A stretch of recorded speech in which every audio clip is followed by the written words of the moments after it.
You want me to put that on my todger?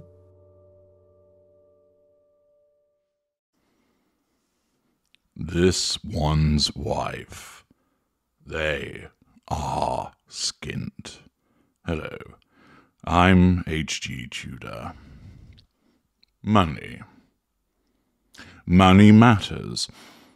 Money matters to non-narcissists as it's required to pay your way through life. Some non-narcissists are not particularly motivated by money or material things.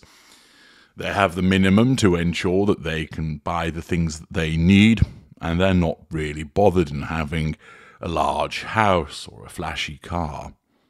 For others, money is important to enable them to feel a sense of security, and they have money put away for a rainy day, so should something happen, they're able to deal with it.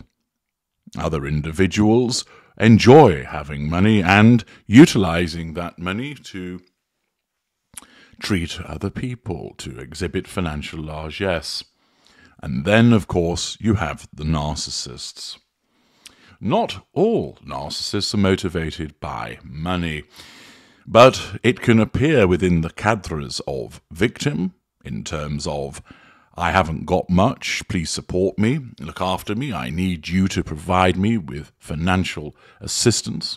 It can appear within cerebral, whereby they utilize that money to pursue cerebral interests. Most commonly, money matters to elite and especially somatic narcissists. Money is linked to being showy, demonstrating that you have a large house, showing that you have a really modern and impressive motor vehicle, that you're wearing the latest fashion that is expensive to purchase, that you're decked out in jewellery, that you're able to access places that those with less money are not able to do so, that you can go to the swanky resorts, the high-end restaurants, get the front row at a particular show, and so forth. Money is fundamentally important to the narcissist as a means of achieving other aspects of the prime aims. It is a prime aim of itself, but it also enables a narcissist to assert control over more people. For instance, simple bribery. I'll buy you this if you do that. In other instances, the narcissist is able to exhibit financial largesse, buying everybody who has come out to dinner. Thus, they show their appreciation, demonstrating they're under control, and, of course, providing fuel to the narcissist. A wealthy narcissist is able to utilize that money, flaunting it by way of showmanship, in order to gain control over individuals who want to be friends or keep on side the narcissist because they recognize that they may well benefit from the wealth of that particular narcissist. Accordingly, money is important because not only does it enable you to get through life somewhat easier, for the narcissist it is important because it enables access to the prime aims more readily. As a somatic narcissist, this one's wife is particularly motivated by money. We've seen that throughout her trajectory as we've analysed her behaviours. And as I've explained previously, her narcissism believes she'd hit the jackpot when she landed Ginger. Following on from this, she had an expectation that Harry was far wealthier than he actually is. The man was, or is, a multimillionaire. But somebody such as this one's wife had an expectation of a particular lifestyle driven by her narcissism, which meant that it was particularly expensive to fund. Not only do you have the standard expenses that everybody has, utility bills, etc., taxes that have to be paid, but she needed, of course, a huge house to live in. Even though there's only the two of them, or four of them if you count the children and maybe a couple of staff, they ended up with, I think, a 16, 17-bedroomed Monty Shitshow mansion with 45,000 bathrooms. The house is far too large for the small group that live there, but nevertheless, this one's wife needs that because it accords with status and it enables her to triangulate people. Thus, affording her responses to determine control and provide fuel. She also needed, of course, to be decked out in lots of expensive clothing and jewellery. She also needs cosmetic surgeries. She also needs a security detail because, after all, she's so important, anybody could be out to get her. There are, of course, all of the PR puff pieces, the publicity that has to be paid for, as a consequence of the narcissism driving her to repeatedly seek to assert control over a viewership and readership, which increasingly challenges her as a consequence of her own behaviours. Thus, ultimately, the bill for the daily existence of this one's wife is pretty high. And this has led to commentary that they are actually skint. Lifeandstylemag.com, no, me neither, poses the question, are Prince Harry and this one's wife moving back to London after royal feud? They were on the hunt for candy. Shortly before sunset on Halloween, Prince Harry, this one's wife and their children made their way down a tree-lined street alongside other families. See parts pass him for analysis of that. A photo that surfaced online showed Harry and 4-year-old Archie, who appeared to be dressed as a skeleton, holding hands and clutching orange jack-o'-lantern buckets. Meanwhile, this one's wife carried 2-year-old Lilibet, who wore a poofy pink costume on her hip as they roamed near their home in Montecito, California. But next year, the Sussexes may be trick-or-treating in England. After leaving Britain and stepping down as senior working royals in 2020 amid growing tensions with his family, Harry and this one's wife have been talking about moving back to London. A source exclusively reveals to Life and Style, explaining that the duo are going through one of the toughest times of their lives. And that's saying a lot, considering what they've been through already. What have they been through? Have they had tanks rolling into the town where they live, blasting their house to smithereens? No. Have they found themselves fleeing as an invading army demolishes all around them? No. Have they found themselves persecuted because of their beliefs, forced to flee? No. Have they lost a child as a consequence of illness or disease or military action? No, they haven't. So what exactly is the toughest time of their life as they live in an expensive mansion with a security detail, her decked out in expensive clothing and jewellery, able to get on private jets to go to concerts, etc.? Please do identify for me the toughest time of their life. That, of course, demonstrates the hypocrisy and the idiocy of these two, bundled up in the deluded world that she's created. California, the article continues, just isn't cutting it for them, and their financial situation has become dire.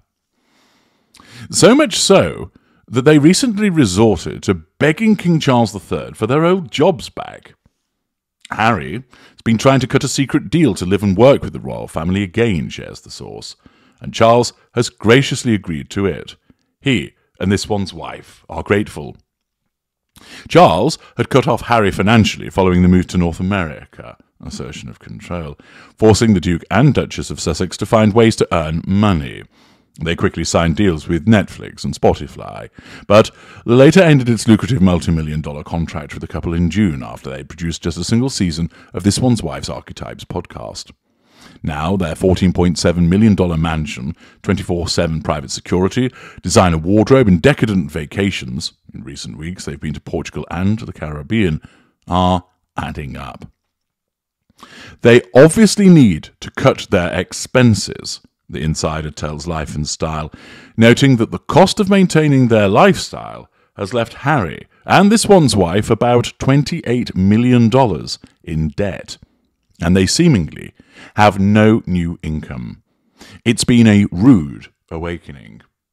Now, pausing there, we know that she's a profligate individual when it comes to spending, and We know that there was limited money to begin with, albeit excessive by normal people's standards, that they will have soon burned through the money that Harry had and the money that they had received from other sources. We also know that she's perfectly content to go on the grift, bumming favours by way of lifts in private jets, etc., from other people. And therefore, given the spending that they engage in, it is hardly a surprise to have the figure of $28 million mentioned as them being in debt. Naturally, as a narcissist, this one's wife acts with that sense of entitlement and also a lack of accountability for her spending. She deems nothing wrong to essentially be pouncing off other people, expecting other people to pay, other people to support her. And this is why we've seen the end of the Spotify arrangement. She thought that what she provided was brilliant. She didn't see any problem with it being provided slowly, and that when it was provided, the content was hardly earth-shattering. She wants money for nothing, as Dire Straits once sang, and she doesn't see a problem with that. Her narcissism tells her she's brilliant, people should pay for her. Accordingly, given the level at which she spends, driven by her narcissism, it's no surprise that they are in debt. Furthermore, there is no new income. They'll have received a tranche of monies from Netflix, but not the whole sum that was part of the deal. And of course, given the inherent laziness of the gruesome twosome, and in a way, Harry doesn't really have a lot of interest in that side of things, they're not really producing anything. And therefore, the additional money won't be forthcoming. There are no deals for her. Dior, for instance, as we know, said, no, we're not interested. And despite her attempts to cause those deals to manifest and the best endeavours of her agency, they've got nowhere. It's clear why nobody wants to sign up with her, because she has no talent, she's lazy, and, moreover, she's hugely divisive, and therefore you would not wish to gamble with your brand or reputation by signing her up when there's plenty of other people that would do the job far more effectively. Thus, as a consequence of her sense of entitlement and lack of accountability, the spending has been in overdrive. And then, not only that, there's nothing coming in to deal with it. And as a consequence of that, as Lifestyle Mag continues, that's why, despite all the bad blood and family tensions Harry exposed in his January memoir, Spare, he and this one's wife want to return to Britain, claims the source, who says the prince, 39, and this one's wife, 42, have tried to make it work in America, but it hasn't happened. And their money problems have directly affected their marriage.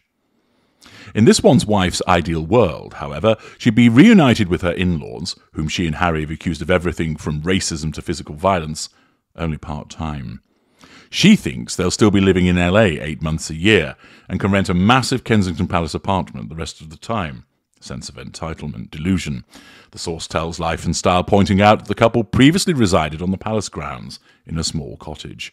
She believes it could help them repair their marriage. Note how her narcissism equates financial success with having a stable marriage. Whilst, as I pointed out at the beginning of this video, money is important and many problems do indeed place a strain upon relationships, it's a situation with these two that their spending is ridiculous and could easily be curtailed, but her narcissism won't allow it as a consequence of what she's become accustomed to, the grandiosity that comes with her narcissism, and the very fact that her narcissism relies upon this money in order to achieve the prime aims. Thus, it's entirely conceivable that they have financial difficulties. But would it be the case that they would come back to the United Kingdom? I still see that as unlikely, because her narcissism will still see that the public really don't like her, that the media has no time for her and regularly ridicules her, and, of course, the in-laws would not be welcoming her back.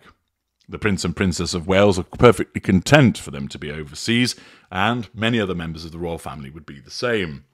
King Charles would like his son back for the purposes of his own facade, but probably without this one's wife. Ultimately, it still remains the case that notwithstanding the financial pressure that they're placed under, I still don't see it as sufficient to drive them to want to come back.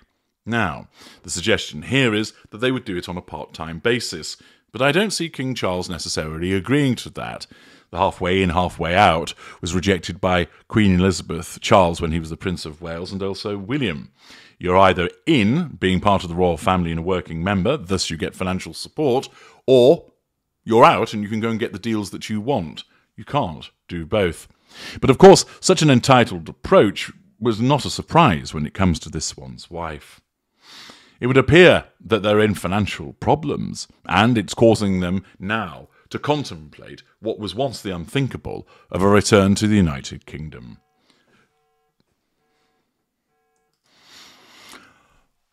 The article continues by explaining that the king loves Harry and his grandchildren. Having his family back together is what he's wanted, but his approval comes with conditions. Namely, this one's wife and Harry have to agree not to speak ill of the royals again, assertion of control by Charles. That's a must. It would be an utter embarrassment if they were to be kicked out of the family for a second time. Assuming the Sussexes have made peace with that, adds the source, they could resume royal duties by as soon as December. Not everyone is on board, though. Prince William and his wife, Princess Kate, both 41, don't think Harry and this one's wife moving back is such a good idea, says the source, noting that William and Kate relocated to a new house on the Windsor Castle estate about an hour outside of London last year, but have maintained their country home in Norfolk, as well as apartment 1A at Kensington Palace. So they'd still be neighbours with the Sussexes in London, and this one's wife and Kate, as neighbours again, could be problematic. It is highly likely that the Prince and Princess of Wales would not want to welcome them back after their behaviour. Ultimately, they probably are in financial difficulties, but it seems to me that this one's wife is more likely to try and eke out some deals driven by her deluded mind, or trade out Harry for somebody else who's wealthy in order to deal with that particular problem, those being options way ahead of having to grovel to the royal family. I'm H.G. Tudor. Thank you for listening.